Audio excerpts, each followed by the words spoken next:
Dear student, आप सभी के P study commerce and English Guruji channel में स्वागत है। आज हम जो है क्रियात्मक प्रश्न को देखेंगे। मूल्य ह्रास का जो क्रियात्मक प्रश्न है उसको स्टार्ट करेंगे। तो चलिए वीडियो को स्टार्ट करते हैं।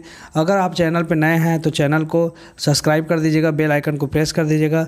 जितने भी वीडियो हमने कक्षा 11वीं के बनाए हैं वो आपको प्ले लिस्ट में मिल जाएंगे। प्ले लिस्ट में जाकर सारे वीडियो को आप देख सकते हैं। कक्षा 11वीं और 12वीं दोनों के वीडियो डले हुए हैं। तो चलिए यहाँ पे देखिए, पहला जो क्वेश्चन है वह है स्थायी किस्त पद्धति या मूल लागत पद्धति, इससे संबंधित है। इसी को ही स्थायी किस्त पद्धति को ही मूल लागत पद्धति कहा जाता है। चलिए तो यहाँ पर देखिए, पहला है एक मशीन का क्रय मूल्य 1 लाख रुपये है। एक मशीन का क्रय मूल्य कितना है? 1 लाख रुपये है। अनुमानित जीवन काल 20 वर्ष। अनुमानित जीवन काल कितना है? 20 वर्ष है। तथा इस मशीन का अवशिष्ट मूल्य 20,000 रुपये है। कितने हैं? 20,000 रुपये है। वार्षिक ह्रास की गणना कीजिए, जबकि ह्रास की गणना स्थायी प्रभाग पद्धति से किया जाता है। स्थायी प्रभाग पद्धति लिखा हो या स्थायी किस्त पद्धति लिखा हो या मूल लागत पद्धति लिखा हो, सबका मतलब एक होता है। ठीक है, आपको स्थायी किस्त पद्धति से ही ह्रास की गणना करने के लिए बोल रहा है। ठीक, तो इस प्रश्न को कैसे बनाएंगे? तो देखिए, यह जो प्रश्न है वो इस प्रकार से बनेगा। हमको जो है सबसे पहले देखना है कि यहाँ पे संपत्ति की लागत दिया हुआ है। संपत्ति का क्रय मूल्य कितना दिया है? 1 लाख रुपए दिया है। जीवन काल कितना दिया है? 20 वर्ष दिया है। और अवशिष्ट मूल्य कितना दिया है? 20,000 रुपये। कितना दिया है अवशिष्ट मूल्य? स्क्रैप वैल्यू बोलते हैं, है ना। अवशिष्ट मूल्य को स्क्रैप वैल्यू बोलते हैं। जीवन काल, ठीक है, लाइफ कितना है उसका? 20 ईयर्स, है ना। और क्रय मूल्य दिया है, मशीन का जो है परचेस मूल्य कितना है? 1 लाख रुपए। ठीक, तो अब हम क्या करेंगे, इसको बनाएंगे। तो हमारे पास एक फार्मूला है इसको बनाने के लिए। पिछले वीडियो को आप नहीं देखे हैं तो पिछले वीडियो में देख लीजिए, मैंने पूरे फार्मूला के बारे में अच्छे से बताया हुआ है। तो यहाँ पर फार्मूला है वार्षिक ह्रास बराबर होता है संपत्ति की लागत माइनस अवशिष्ट मूल्य बटे संपत्ति का जीवन काल। यहाँ पे संपत्ति की लागत हमारा दिया हुआ है 1 लाख रुपए, अवशिष्ट मूल्य हमारा दिया हुआ है 20,000 रुपये और संपत्ति का जीवन काल भी दिया है 20 वर्ष। ठीक है, तो हमने इस फार्मूला में सबको फिट कर दिया। अब हम क्या करेंगे, 1 लाख में से 20,000 को माइनस कर दिया, कितना आ गया? 80,000 आ गया। 80,000 बटे 20 कर दिए। ठीक, अब इस 20 को कटाएंगे तो यहाँ पर या तो आप 1 शून्य और 1 शून्य को काट सकते हैं। फिर यहाँ पर 2 1 कम और ये हो जाएगा 2 चौक 8। अब यहाँ पे बचा 1 शून्य 2 शून्य और 3 शून्य बचा है। तो हम 4 और 0 0 0 3 बार शून्य लिखते, मतलब हमारा कितना आ गया? 4,000 रुपये प्रति वर्ष आ गया। ठीक है, ये हो गया पहला नंबर क्वेश्चन का आंसर। इस प्रकार से बनेगा ये। ठीक है, केवल फार्मूला में आपको फिट करना है, फिर ह्रास जो है निकल जाएगा। फिर ये जो ह्रास है वो प्रति वर्ष का है ना। फिर उसके बाद दूसरा देखते हैं, एक मशीन का क्रय मूल्य। एक मशीन का क्रय मूल्य, एक मिनट रुकिए। एक मशीन का क्रय मूल्य 31,000 रुपये है तथा स्थापना व्यय 2,000 रुपये है। इसका अवशिष्ट मूल्य 3,000 रुपये है। मशीन की कार्य अवधि 15 वर्ष है। कितना वर्ष है? 15 वर्ष। देखिए यहाँ पर क्रय मूल्य दिया, परचेस वैल्यू दिया है किसका? मशीन का। स्थापना व्यय दिया है, इस्टेब्लिशमेंट एक्सपेंसेस, और यहाँ पर दिया है स्क्रैप वैल्यू दिया है ना। अवशिष्ट मूल्य दिया, कितना दिया? 3,000 रुपये। अब हमको क्या निकालना है? वार्षिक मूल्य ह्रास निकालिए, जबकि ह्रास की स्थायी प्रभाग पद्धति का प्रयोग किया जाता है। मतलब स्थायी किस्त पद्धति के अनुसार से हमको क्या करना है? ह्रास की गणना करनी है। तो सेम है फार्मूला संपत्ति की लागत। अब देखिए, संपत्ति की लागत में हम क्या क्या को जोड़ते हैं? तो संपत्ति का जो वस्तु जो खरीदते हैं उसको जोड़ते हैं। ये स्थापना व्यय को भी जोड़ा जाता है। ठीक है, या और इसके साथ क्या जोड़ा जाता है? एक ढुलाई, अगर मान लिया जाए कोई संपत्ति का ढुलाई व्यय है, उसको भी हम जो है मशीन की लागत में जोड़ देंगे। ठीक है, तो यहाँ पर आपको समझना है कि मशीन की लागत में क्या क्या शामिल होता है। तो पहला तो मशीन का जो क्रय मूल्य है वो शामिल होगा, दूसरा उसका स्थापना व्यय होगा, और अगर कोई ढुलाई व्यय दिया है तो उसको भी आप शामिल करेंगे, जोड़ेंगे। ठीक है, फिर उसके बाद अवशिष्ट मूल्य को माइनस करेंगे। क्लियर?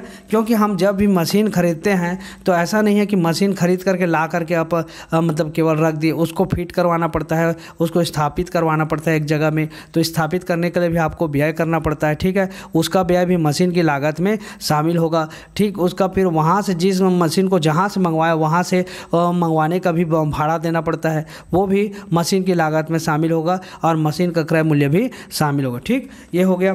तो इसको कैसे बनाएंगे दूसरा को?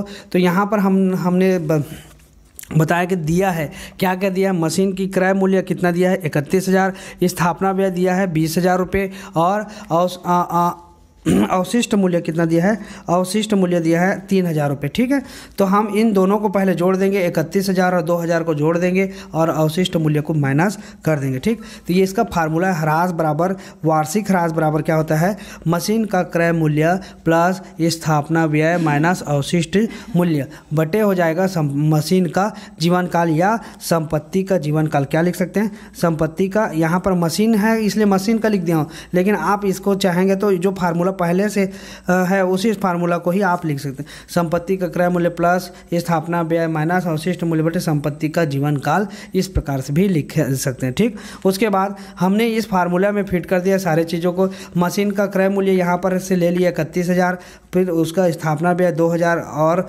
माइनस करके लिख दिया अवशिष्ट मूल्य 3,000 रुपये। ठीक, तो हम 31 और 2 को जोड़ दिए 33,000, 33,000 में 3,000 को माइनस कर देंगे तो कितना हो गया 30,000। यहाँ पर हमने 30,000 लिख दिया और नीचे में 15 है तो 15 लिख दिया, मतलब 30,000 बटे 15। अब इसको कटा देंगे तो 15 एक कम, अब 15 दूने 30 और यहाँ पे 3 शून्य है यहाँ, इसलिए हमने 3 शून्य यहाँ पे लिख दिया। तो यहाँ पर क्या हो गया 2,000 रुपये प्रति वर्ष। ठीक, वार्षिक ह्रास हमारा निकल करके सामने आ गया 2,000 रुपये प्रति वर्ष। क्लियर हो गया। अब हम चलते हैं तीसरे क्वेश्चन की ओर। तीसरा क्वेश्चन में देखिए 1 जनवरी 2017 को विविध उपकरण 1,500 रुपये के थे। विविध उपकरण कितने के थे, 1,500 रुपये के थे। वर्ष 2000 में 1,000 रुपये के उपकरण खरीदे गए। इसको आप 2017 कर लीजिएगा। ठीक है, क्योंकि यहाँ पर 2000 कैसे करेंगे, क्योंकि 2017 और फिर 2000 यहाँ पर डेट में हो सकता है मिस्टेक होगा, इसलिए ऐसा हो रहा है। तो 2017 को विविध उपकरण 1,500 रुपये के थे, मतलब ये क्या है, विविध उपकरण थे बोल रहे हैं, मतलब पहले से था, खरीदा नहीं है, पहले से था। तो ये समझिए कि ओपनिंग बैलेंस है कितना, 1,500 रुपये का पहले से ओपनिंग बैलेंस, पहले से मशीन था हमारे पास। ठीक है, अब विविध उपकरण थे, उपकरण मतलब ठीक है वही इसी प्रकार का मशीन समझ लीजिए। फिर उसके बाद वर्ष 2017 में 1,000 रुपये के उपकरण खरीदे गए। और उपकरण खरीदे हमने कितने के, 2017 में खरीदे 1,000 रुपये के। ठीक है, 2000 को आप 2017 पढ़िएगा। फिर 31 दिसंबर 2017 को इसका स्टॉक मूल्य 2,000 रुपये है। तो वर्ष 2017 के लिए ह्रास की राशि क्या होगी, अब इसको हमको निकालना है। तो कैसे निकालेंगे, तो यहाँ पर देखिए हमको जो निकालना है वहाँ पे 1 जनवरी 2017 को हमारे पास ओपनिंग बैलेंस कितना था, ओपनिंग बैलेंस मतलब प्रारंभिक स्टॉक है ना। हमारे पास जो भी उपकरण था वो कितने का था, 1,500 रुपये का था। उसमें हमने नया कौन सा खरीदा उसको हम जोड़ देंगे। तो 1,500 में 1,000 रुपये 1 जनवरी 2017 को ही खरीदे, 1,000 का नया उपकरण खरीदे, इसको जोड़ दिए तो 1,500 और 1,000 को जोड़े तो टोटल कितना हो गया, 2,500 हो गया। लास्ट में प्रश्न में दिया है कि दिसंबर 2017 को अंतिम स्टॉक कितना था, 2,000 रुपये था। यहाँ पे प्रश्न में दिया हुआ है कि अंतिम मतलब लास्ट में जो है इसका स्टॉक मूल्य 2,000 है बोल रहा है। ठीक, 31 दिसंबर 2017 को। तो हम क्या करेंगे, इस 2,500 में से 2,000 को माइनस कर देंगे। तो हमारा ये जो 500 अंतर आ रहा है, यही अंतर क्यों आ रहा है, क्योंकि स्टॉक के मूल्य में इतने रुपये की 2,500 का था, लास्ट में 2,000 क्यों हो गया, क्योंकि 500 रुपये जो है उसमें कमी आ गई। किसके, स्टॉक मतलब उपकरण के मूल्य में 500 रुपये कमी आई। यही कमी क्या है, हमारा ह्रास है, और इसी की ह्रास की गणना करने के लिए प्रश्न में बोला गया है। तो इस प्रकार से जो है यह प्रश्न बनेगा तीसरा नंबर का। अब चलते हैं हम चौथे क्वेश्चन की ओर। चौथे क्वेश्चन में देखिए लिखा है, क्या लिखा है, एक मशीन 1,60,000 रुपये में जनवरी 2017 में खरीदी गई। इस पर 10% वार्षिक की दर से स्थायी किस्त पद्धति से ह्रास लगाया जाए। ह्रास की गणना कीजिए।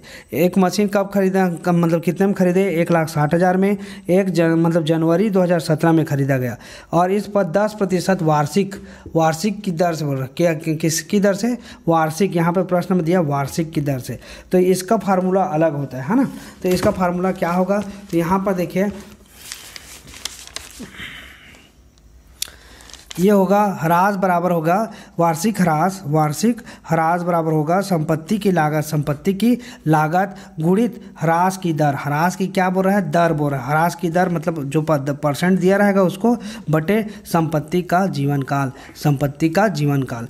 ठीक, तो यहाँ पर संपत्ति की लागत दिया है 1,60,000, ह्रास की दर दिया है 10%। प्रश्न में दिया हुआ है ह्रास की दर 10%। ठीक, और संपत्ति का जीवन काल दिया हुआ है क्या, नहीं दिया हुआ है, सॉरी यहाँ पे संपत्ति का जीवन काल नहीं होगा ना, गलती से हो गया है, ये हो गया 100, क्योंकि यहाँ पर परसेंट रहता है, मतलब जो भी दर रहता है उसके नीचे में हम क्या कर देते हैं, परसेंट कर देते हैं, है ना, गलती से हो गया था, आप इसको ध्यान मत दीजिएगा।